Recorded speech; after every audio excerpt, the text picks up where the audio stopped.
Continuando o nosso estudo entre a terra e o céu. Hoje vamos ver o capítulo 2, no cenário terrestre. Numa sala ampla, em que numerosas entidades trabalhavam solícita, Clarencio recebeu da jovem um pequeno gráfico que passou a examinar cauteloso. Em seguida, comentou espontâneo. Ainda agora falávamos da responsabilidade. Eis um fato que nos ilustra os conceitos. E exibindo o documento que trazia às mãos, explicou. Temos aqui uma oração comovedora que superou as linhas vibratórias comuns do plano de matéria mais densa. Parte de uma devotada servidora que se ausentou de nossa cidade espiritual há precisamente 15 anos terrestres para determinadas tarefas na reencarnação. Não seguiu, porém, desassistida, permanece sob nossa orientação. O nascimento e o renascimento no mundo, sob o ponto de vista físico, jazem confiados a leis biológicas, de cuja execução se incumbem inteligências especializadas. Contudo, em suas características morais, subordinam-se a certos ascendentes do espírito. O ministro deteve-se alguns instantes, analisando a pequena e complicada ficha. Todavia, como se provocasse a continuidade da lição que recebíamos, meu companheiro considerou. Mas, indiscutivelmente, na reencarnação há um programa de serviço a realizar. Sim, sem dúvida, aclarou o instrutor. Quanto mais vastos os recursos espirituais de quem retorna à carne, mais complexo é o mapa de trabalho a ser obedecido. Quase todos temos no pretérito expressivo montante de débito a resgatar, e todos somos desafiados pelas aquisições a fazer. Nisso está o programa, significando em si uma espécie de fatalidade relativa no ciclo de experiências que nos cabe atender. Entretanto, a conduta é sempre nossa. Dentro dela podemos gerar circunstâncias em nosso benefício ou em nosso desfavor. Reconhecemos assim que o livre-arbítrio também é relativo. É uma realidade inconteste em todas as esferas de evolução da consciência. Não podemos olvidar, contudo, que em todos os planos marchamos em verdadeira interdependência. Interdependência nas linhas da experiência física. Até certo ponto, os filhos precisam dos pais, os doentes necessitam dos médicos, os moços não prescindem do aviso dos mais velhos. Aqui, a habilitação depende dos educadores, o amparo eficiente exige quem saiba distribuí-lo, e a transferência de domicílio para trabalho enobrecedor, quando se trata de espíritos sem méritos absolutos, reclamam o endosso de autoridades competentes. Mas de que vem a ser a oração refratada? Indagou o meu colega, mordido de curiosidade. Hilário fora igualmente médico no mundo, e tanto quanto eu permanecia em tarefas ligadas à responsabilidade de Clarencio, adquirindo conhecimentos especializados. A prece refratada é aquela cujo impulso luminoso teve a sua direção desviada, passando a outro objetivo. Inclinávamos a desfechar novas perguntas, no entanto, o orientador sossegou esclarecendo. Espere, reconhecerão comigo que nos achamos todos imantados uns aos outros. Em seguida, falou para a jovem, que o observava respeitosa. Chame a irmã Eulália. Alguns momentos passaram rápidos e a cooperadora mencionada apareceu irradiando bondade e simpatia. Irmã, disse Clarencio preciso, este gráfico registra aflitivo apelo de Evelina, cuja volta ao aprendizado na carne foi garantida por nossa organização. Parece-me estar a pobrezinha em extremas dificuldades. Sim, concordou a interpelada. Evelina, apesar de fragilidade no novo corpo, vem sustentando imensa luta moral. O pai, sobrecarregado de questões íntimas, tem a saúde periclitante. A madrasta vem sofrendo obstinada perseguição por parte de nossa desventurada Odila. A genitora de Evelina? Sim, ela mesma. Ainda não se resignou a perder a primazia feminina no lar. Há 2 anos, empenho energia e boa vontade por dissuadi-la. Vive, porém, enovelada nos laços escuros do ciúme e não nos ouve. O egoísmo desbordante fala esquecida dos compromissos que abraçou. Zulmira, por sua vez, a segunda esposa de Amaro, desde a morte do pequenino Júlio, caiu em profundo abatimento.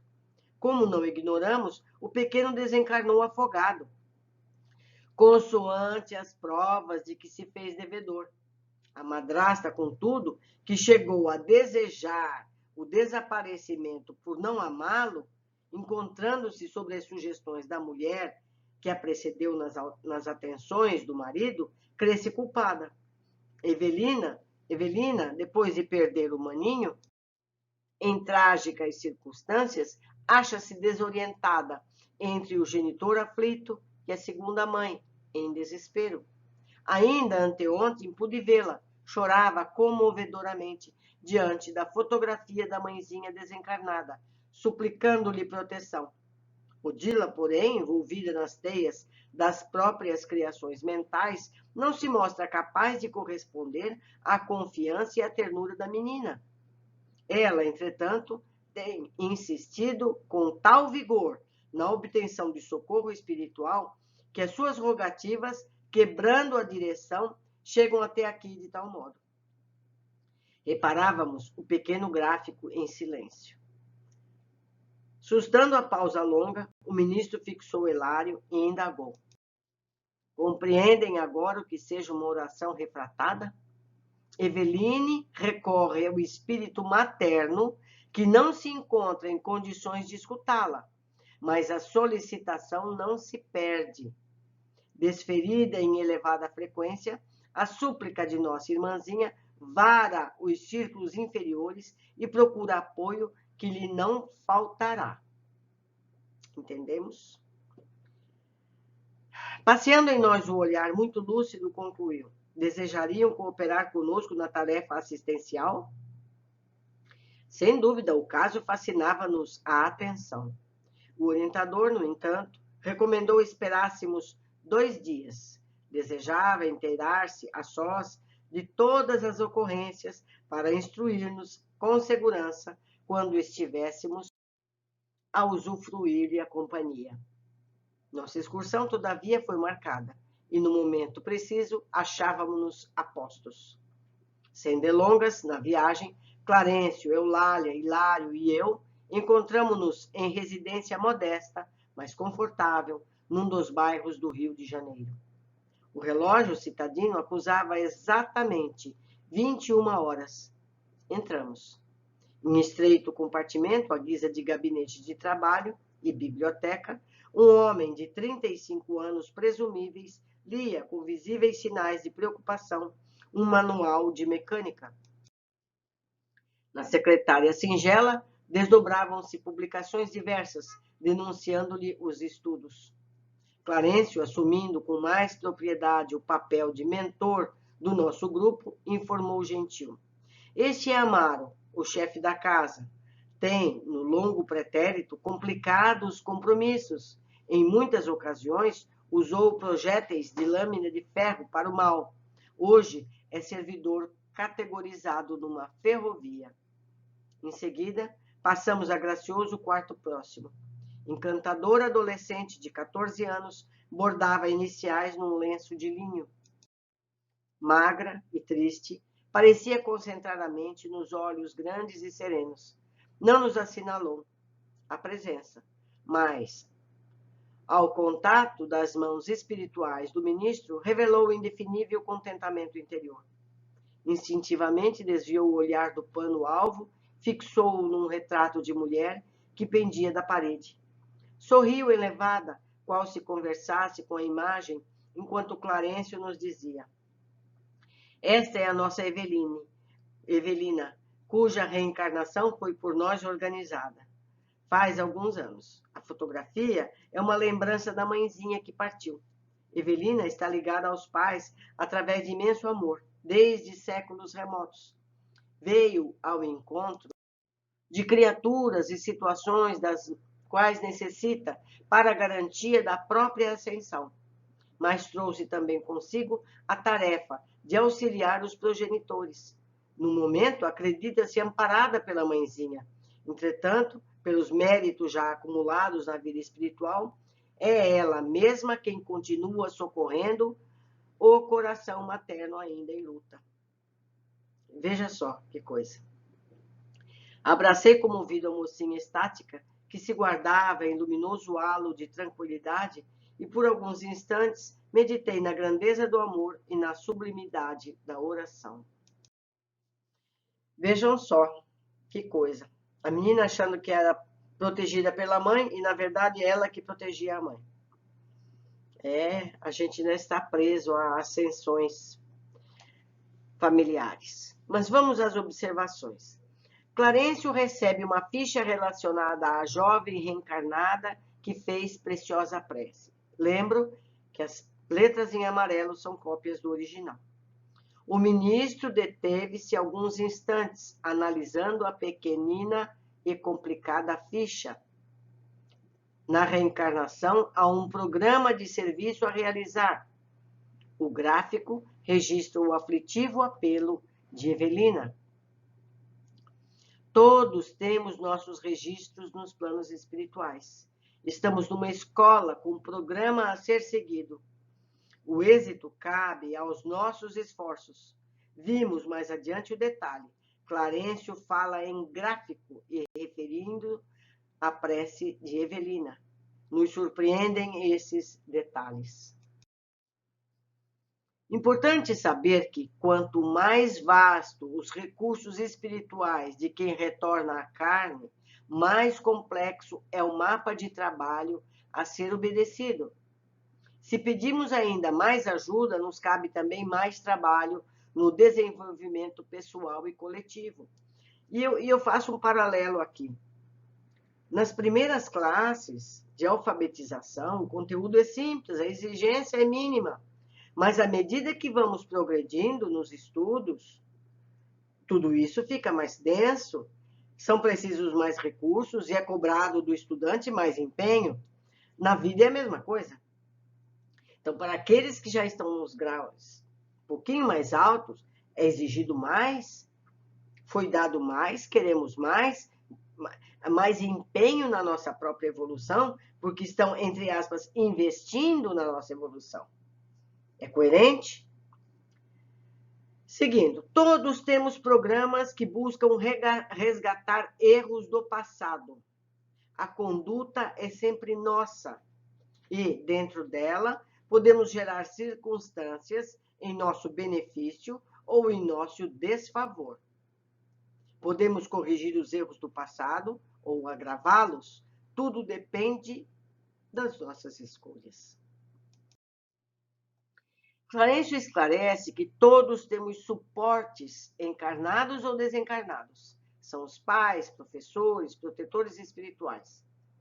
Quando se trata de espíritos sem méritos absolutos, reclamam o endosso de autoridades competentes. Sempre há como recorrer a ajudas e orientações. Ninguém fica desprotegido. A prece refratada é aquela cujo impulso luminoso teve sua direção desviada, passando a outro objetivo. Nem sempre sabemos o que pedimos ou a quem pedimos. Por isso, as preces deveriam ser direcionadas aos nossos protetores e os pedidos de ajuda sem especificar nossos desejos, de que nem sempre são o que nos ajudará. A gente não tem noção do que é bom para nós. Às vezes a gente pensa, eu queria a cura de determinada doença. A gente não sabe se essa doença que é a nossa cura, se é essa doença que nos vai melhorar a situação. Pedir por lucidez e forças, porque isso ajuda sempre. Você ter lucidez para agir e força nessa ação é o que nos basta. Eulália descreve a situação da família de Evelina, a segunda esposa do pai, o ciúme da falecida mãe e a morte da criança. Júlio, e detalha, afogou-se, consoante as provas de que se fez devedor. Então, muitas vezes buscamos culpados por mortes infantis e ocorre que muitas vezes tal situação já estava programada. Nós vamos ver até o fim do livro que o Júlio precisava morrer dessa forma. Estava programado isso. Júlio vai morrer afogado. Então, quando isso acontece, especialmente quando é a morte de uma criança, a gente procura um culpado dessa morte. Existe, sim, alguma negligência que aconteceu, mas nem sempre essa culpa lhe cabe 100%. Seguindo, madrasta, contudo, que chegou a desejar-lhe o desaparecimento por não amá-lo, encontrando-se sob as sugestões da mulher que a precedeu nas atenções do marido, cresce culpada. Veja que complexa é a situação. A criança tinha a morte programada. A madrasta desejou que a criança saísse do círculo doméstico. Sente culpa por seus desejos e estimulada pela primeira esposa, mãe da criança já falecida. Nós vamos ver ao correr desse capítulo como essa trama. Então, a criança tinha que morrer afogada, a madrasta queria se livrar da criança, mentalmente desejou isso, então ela tem culpa. Mal sabia ela que isso já estava previsto, mas ela pensou, e a gente tem culpa por isso. É normal. Não que a culpa seja benéfica, mas é plausível, é compreensível. Evelina está no meio de todo esse drama e cercada por todos esses pensamentos emitidos por todos os familiares em sofrimento. Ora, para essa mãe, Odila, que se encontra também em drama pessoal pelo ciúme do segundo casamento do marido e, portanto, não pode atendê-la. Tem insistido com tal vigor na obtenção de socorro espiritual que as suas rogativas, quebrando a direção, chegaram até aqui. Então, a prece da adolescente foi para o departamento de socorro, de onde ela veio, não para a mãe que não tinha condições de ajudar. Então, a prece refratada. Evelina recorre ao espírito materno, que não se encontra em condições de escutá-la, mas a solicitação não se perde. As preces sempre são atendidas, de uma forma ou de outra, percebamos ou não, pois muitas vezes não somos capazes de perceber a ajuda que recebemos, pois nem sempre é o que pedimos para o nosso crescimento. Nós pedimos uma coisa que vai piorar a nossa situação. Nós somos tal e qual crianças. Por não sabermos, não lembrarmos do conjunto da situação. Evelina acredita ser amparada pela falecida mãe, mas na realidade é ela mesma quem continua socorrendo o coração materno, ainda em luta. Temos a tendência de acreditar que nossos amados falecidos nos ajudam, quando na verdade pode ser diferente. Pessoalmente, não acho que devamos responsabilizar nossos amados falecidos por auxiliar-nos. Não cabe a eles. Melhor pedir aos nossos protetores, sejam quem forem. Não sabemos das condições ou responsabilidades que os nossos falecidos têm no lado de lá da vida. Não é mais justo?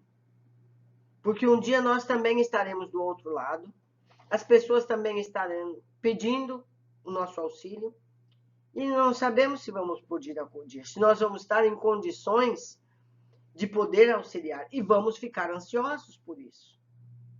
Não no caso de Odila, que ela se transformou numa obsessora, mas se a gente for uma pessoa comum, que a gente é, nós podemos não ter condições para fazer o atendimento. Então, melhor pedir a um espírito que tem essa função. Eu deixo aqui meu e-mail, minha forma de contato, para que vocês me ajudem a aproveitar da melhor forma possível essas leituras. Certamente ficaram muitos parágrafos que poderiam ser mais trabalhados, mais esclarecidos. Conto com vocês. Deixem mensagens na área de comentários do YouTube ou lá no Estudo em Grupo do Facebook, ou mesmo mandem um e-mail. Ok? Um grande abraço e até o nosso próximo capítulo.